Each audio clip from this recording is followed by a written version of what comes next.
HRP में एक बार फिर आपका स्वागत है। इस समय बोलने के लिए कुछ है नहीं, है बस एक ही चीज़ और वो है गलगोटिया। और गलगोटिया, ओहो लाइट थोड़ा कम है।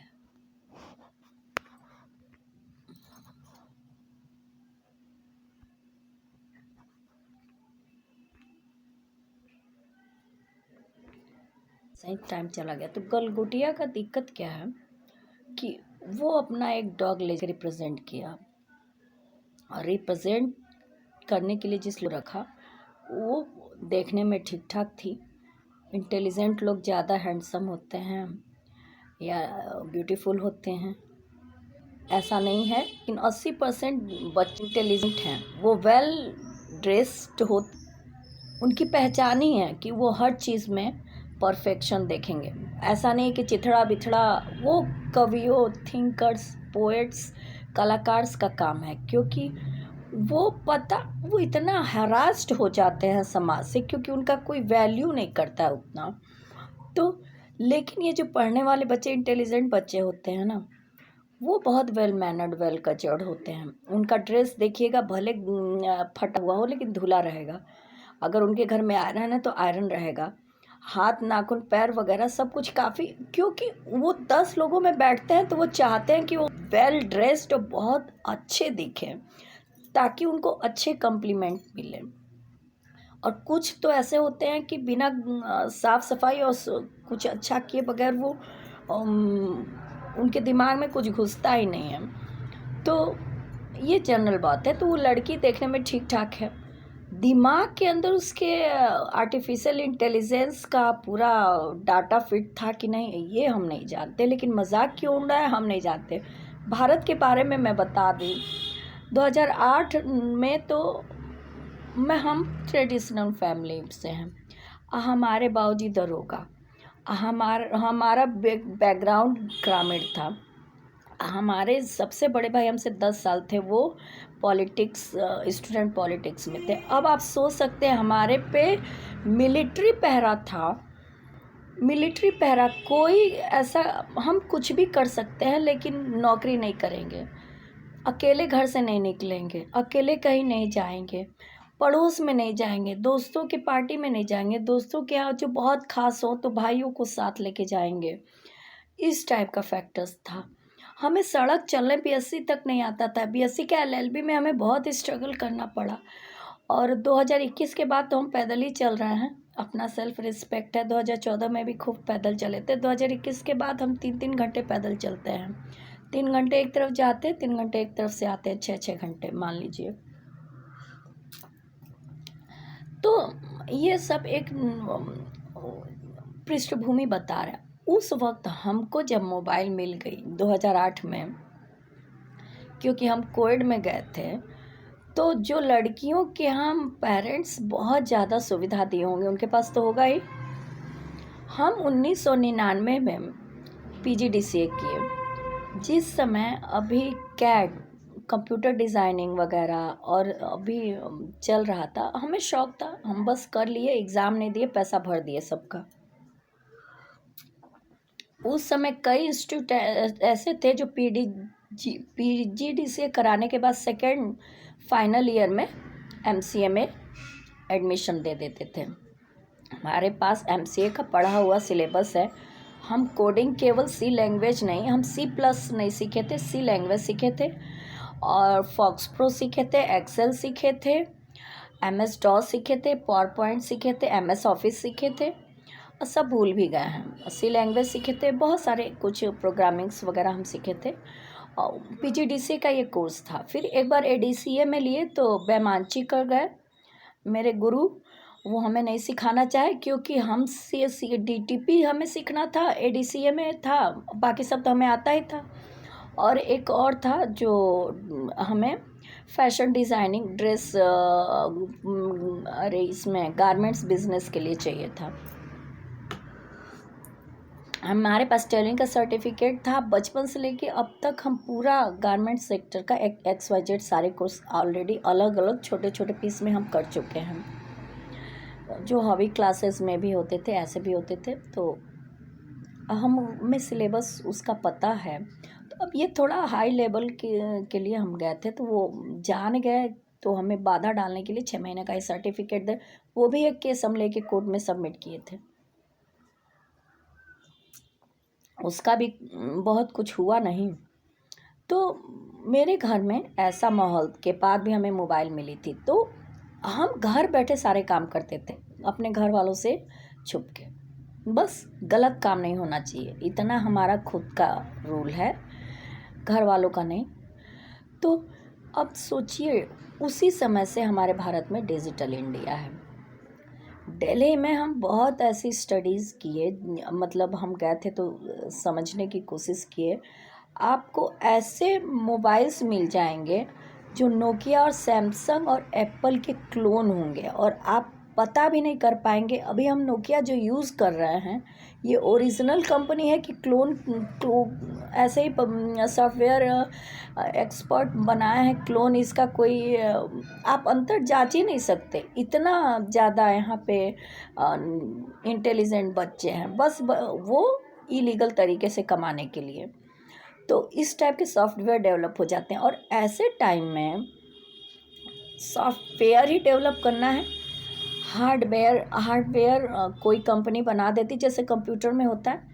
गूगल आर्टिफिशियल इंटेलिजेंस से ही चलता है, यूट्यूब एक खुद ही आर्टिफिशियल इंटेलिजेंस है।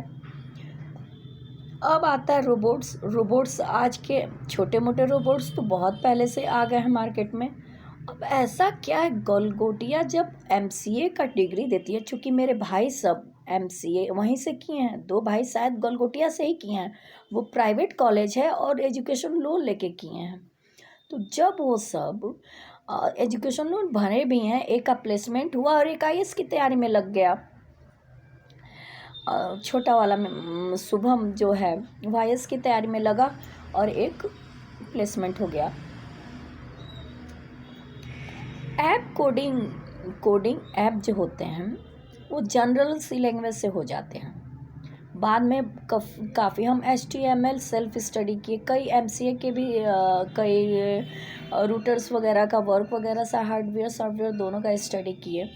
बहुत पूरी तरह नहीं, एक तरह होता है कि आप डिग्री में एक्सपर्टाइजेशन लेना, एक होता है कि आप बेस जान गए, उसमें डिग्री ले लिए और आप नेक्स्ट आगे बढ़ने के लिए आप स्टडी करते हैं। तो अभी हम लिखलोड़ा पत्थर ही हैं इस सेक्टर में, लेकिन हमारे पास उस चीज़ों को जो जहाँ जहाँ लिंक है ना, उसे सोच कर हम कुछ भी डिज़ाइन कर सकते हैं एक मानसिक। और आप जैसे अभी हम लैंडलाइन बोले थे सारे घरों में लगे, तो इसका मतलब ये नहीं था कि हम बहुत पुराने ज़माने की सोच रहे हैं, उसे हाईटेक करने के लिए बोले कि उसमें वीडियो कॉल आ सके, लेकिन लैंडलाइन होना चाहिए घर का। पर्सनल सॉफ्टवेयर और लैंडलाइन ये 2 गवर्नमेंट को होना चाहिए। बीजेपी के ये जो लीडर्स हैं, इनका क्या है, ये वो बच्चे हैं, आप अक्सर देखिएगा क्लास में कुछ बच्चे होते हैं जो बहुत दबे कुचले सेक्टर से आते हैं, और अपने आप को हाई लेवल पे उठाने के लिए वो अच्छे घरों अमीर घरों के बच्चों से जाके फ्रेंडशिप कर लेते हैं, और अपना दबदबा दिखाने के लिए उनके साथ ही रहेंगे, उनका चापलूसी करेंगे, उनका सब कुछ करेंगे इस टाइप के। तो हम मोदी जी ना कुछ इसी टाइप के मटेरियल हैं। तो हमको ये नहीं समझ में आ रहा है कि कुत्ता को लेके इतना मजाक क्यों चल रहा है। मतलब हम कुछ नहीं जानते हैं, जो लोग हंसी मजाक उड़ा रहे हैं, आपको उसका इन्वेंटर नहीं पता है, आपको उसका पूरा वो इतना अच्छा वर्क कैसे कर रहा है ये नहीं पता है। अगर एक सॉफ्टवेयर बन गया तो एंड्रॉयड बनाना भारत में AI का कितना इजी हो गया, आप अंदाज़ा लगा लीजिए वो जो भी बनाया है। मतलब अब हगनी मुतनी तो नहीं कर सकते उसको, इजी वर्ड में क्या बोले, अब लोग छोटी छोटी बातों के लिए ना घर में एंड्रॉयड अरे रोबोट AI रखेंगे अपने काम के लिए, और वो एक इंसान को ना दूसरे इंसान को साथ रहने के लिए अगर नेचर ना मिले, बड़ा कॉम्प्रोमाइज़ करना पड़ता है। AI आपका बेस्ट फ्रेंड तक बन सकता है अगर वो हेल्दी सॉफ्टवेयर है। तो इस पे तो हम 2014 में जनरेशन गैप से रिलेटेड हम एआई डिजिटल इंडिया का बेनिफिट एक नावल लिखे थे। वो पूरी नावल हो गई थी, हम उसका फ़ोटो स्टेट भी करा दिए थे और वो गायब हो गई। उसमें हम ये बताना चाहे थे कि मॉडर्न एज में लोग दूर दूर रह के भी कैसे गेट टुगेदर हो सकते हैं। कंप्यूटर लैपटॉप के वजह से वो किस तरह काम कर सकते हैं, घर दूर रह के घर के भी ऑर्गेनाइज कर सकते हैं। और उसके बाद एक ट्रेडिशनल जो हम लोग हैं, जैसे बुज़ुर्ग लोग हैं, जो जनरेशन गैप नेचर है, वो लोग किस तरह अपने बुढ़ापे में कैसे मैनेज कर सकते हैं खुद को अच्छे कामों में। और उसके बाद ये एआई इफ़ेक्ट डिजिटल इंडिया और इन लोग का ट्रेडिशनल इंडिया में रिवार्डेड कौन होगा। उसी समय हम एक मंथन करके वो नॉवेल लिखे थे, जिसका मतलब ये था कि एआई चाहे जितना भी डेवलप हो जाए, ह्यूमनिस्टिक नहीं हो सकता। ह्यूमनिस्टिक नेचर के लिए ट्रेडिशनल चीज़ें ही काम आएंगी। तो अगर कुत्ता कोई बना लिया है तो इसमें बहुत ज़्यादा प्रसन्न होकर वाहवाही में बुराई करके मार्केटिंग की क्या ज़रूरत है। गलगोटिया तो एक यूनिवर्सिटी है, वो प्राइवेट यूनिवर्सिटी है। जब पहले क्या होता है ना, जो आईटी वाले थे ना, यूपीटेक वगैरह एग्ज़ाम्स देते थे, उनका सिलेक्शन नहीं होता था अगर गवर्नमेंट में, तो वो प्राइवेट कॉलेज ऑप्शंस देते थे। उसमें गरीब बच्चे जो होते थे वो लोन लेके पढ़ते थे। हमारे घर में मतलब 15-20 लोग हाईली एजुकेशन के लिए ले रहे थे, तो उतना 2.5 लाख फीस केवल एक व्यक्ति का नहीं दे पाते हमारे फादर। तो मेरे भाई सब फीस तुरंत उससे भरे, बाकी खर्चे घर से गए। तो इसमें इतना मतलब क्या, हमें तो कुछ समझ ही में नहीं आ रहा है कि लोग इतना उस पर बातें कर रहे हैं, इतने वीडियोस डाल रहे हैं, उसमें ऐसा क्या है। चोरी करके अगर सॉफ्टवेयर कोई अपना बनाए तो ये नई बात है नहीं। मेरी तो अब तक लाखों चीज़ें इतनी चोरी हो गई, जिसको लोग अपना बना बना के कहते रहते हैं। हम तो कह भी देते हैं कि इसका बेस मेरा था। यकीन करो या ना करो, मेरे पास कुछ का प्रूफ होता है, कुछ नहीं रहता है। तो अब क्या किया जा सकता है। तो इतना भी क्या किसी चीज़ का मजाक उड़ाना या फिर इतना हाँ वो कर देना, ये मार्केटिंग है, इससे ज़्यादा कुछ नहीं।